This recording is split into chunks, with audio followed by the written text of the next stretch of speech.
বছর আগে মানুষ হচ্ছে গিয়ে ম্যাট্রিক্সের ধারণাটা আর কি লিখে রেখে গেছিল। ম্যাট্রিক্সের ধারণাটা কি ছিল, মানে হচ্ছে কোনো সংখ্যা বা ডেটা যেগুলো আছে ওগুলাকে এরকম কোনো একটা কিছুর মাধ্যমে প্রকাশ করে রাখা।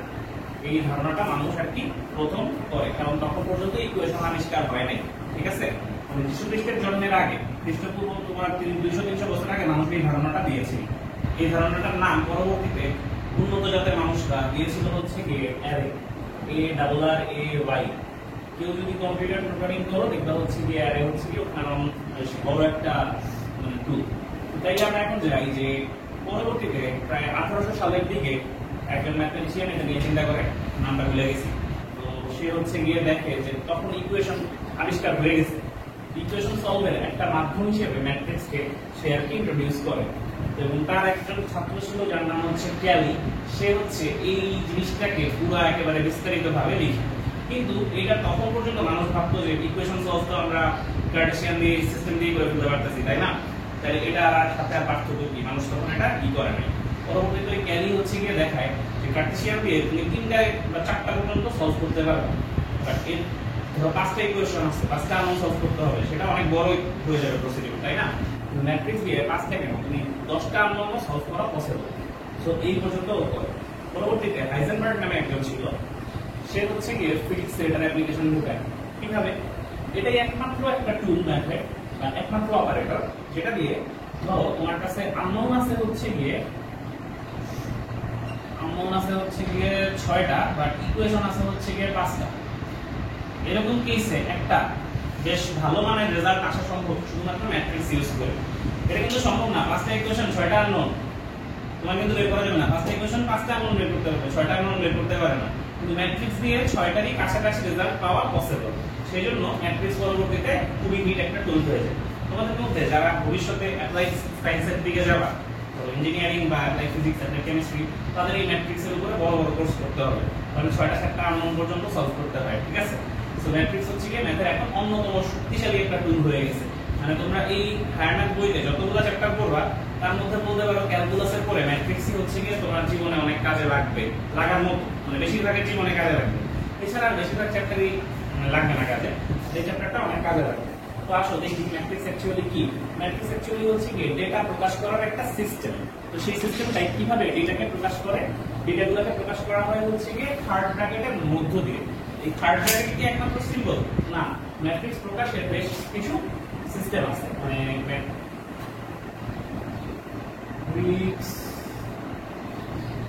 মানে এক্সপ্রেস করার বেশ কিছু ওয়ে আছে। First of all third bracket দিয়ে প্রকাশ করা হয়। আবার প্রশ্নে দেখবে অনেক সময় এরকম 2 দাগের মধ্যে ডেটাগুলোকে লিখে প্রকাশ করা হয়। তোমার প্রশ্ন 2 দাগ দিয়ে আছে, তুমি ভাববে এটা তো আমার করাই নেই, একই জিনিস ভাইবো না, অন্য কিছু। এবং আরেকটা হচ্ছে গিয়ে এইরকম ভাবে গোল একটা বড় ব্র্যাকেট দিয়ে এটার ভিতরে ডেটাগুলোকে লেখা যায়। এই তিনটাই হচ্ছে ম্যাট্রিক্সের সিম্বল। ঠিক আছে, তো বাট আমরা কোনটা ইউজ করব? আমরা সবসময় এটা ইউজ করব। পরীক্ষা প্রশ্নে এটা দেওয়া থাকবে, কিন্তু আমরা বলবো এই সিম্বল ইউজ করব। ঠিক আছে, এখন এই গেল ম্যাট্রিক্সের সিম্বল। সিম্বলের পরে এটার ভিতরে ডেটাগুলো কিভাবে থাকে এটা হলো প্রশ্ন। তো ধরো এই একটা ম্যাট্রিক্স সিম্বল, এটার ভিতরে তো তোমার ডেটা দিতে হবে।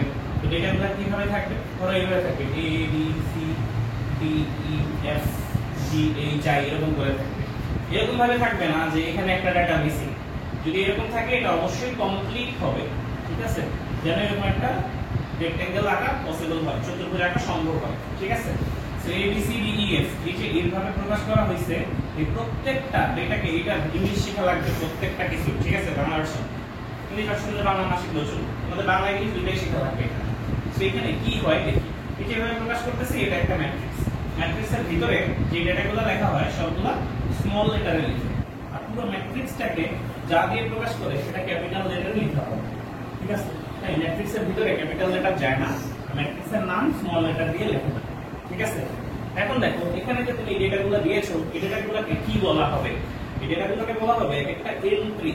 কি বলা হবে? এন্ট্রি। আর বাংলায় কি বলবে? এগুলোকে বলা হবে একটা এন্ট্রি, আর বাংলায় বলা হবে ফালতু একটা জিনিস, ভুক্তি। ঠিক আছে, এন্ট্রি বা ভুক্তি। আচ্ছা দেখো, এন্ট্রি বা ভুক্তি আছে, এটা খুব ভালো কথা, বাট এখানে জিনিসগুলো আছে, কিছু এন্ট্রি আছে এইভাবে, আবার কিছু এন্ট্রি আছে এইভাবে, তাই না?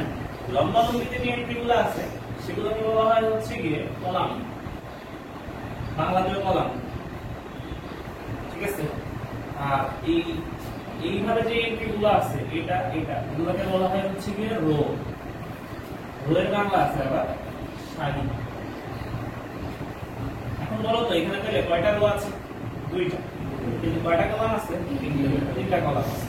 তো এখন এই দুইটা রো তিনটা কলাম দিয়ে তুমি এটার মধ্যে আর কি সবকিছু জানা যাচ্ছে, যে ধর একটা মানুষের নাম, হাইট, টাইট সব আমরা দিয়ে এটাকে আইডেন্টিফাই করি। সেরকম একটা ম্যাট্রিক্সের কয়টা রো কয়টা কলাম আছে এটা দিয়ে ম্যাট্রিক্সটাকে আর কি প্রকাশ করা যায়, বা এটা অনেক ইনফরমেশন জানা যায়। তো এটা এই কয়টা রো কয়টা কলাম আছে সেটাকে বলা হয় এটা অর্ডার, বাংলাতেও অর্ডার অথবা ক্রম, বাংলাতে দুইটা ইংলিশে একটা, ঠিক আছে। তো অর্ডার বা ক্রমের জন্য তুমি মনে রাখবা আরসি কলাম, ঠিক আছে। আরসি কলাম কেন মনে রাখবা? আরসি কলাম তো খাইছো না? আরসি কলাম, আরসি কলাতে কি আগে? আর আগে সি পরে। তাই এখানে রো এর সংখ্যা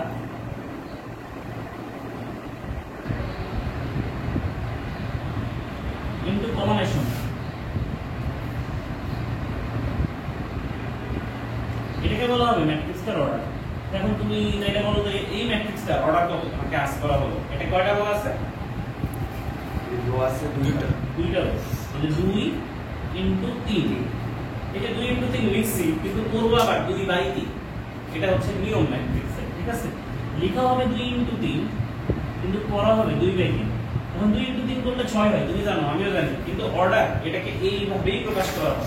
সো অর্ডারকে প্রকাশ করা হবে 2/3। এটা লিখবো 2 ইনটু 3 এটা, ঠিক আছে। এটা সমান 6 আর লেখার দরকার নেই। এটা প্রকাশ করতেছে যে এমন একটা ম্যাট্রিক্সকে যেটা দুইটা সারি তিনটা কলাম আছে। আর সি কলাম মানে এটা আবার CR7 নামে, ঠিক আছে।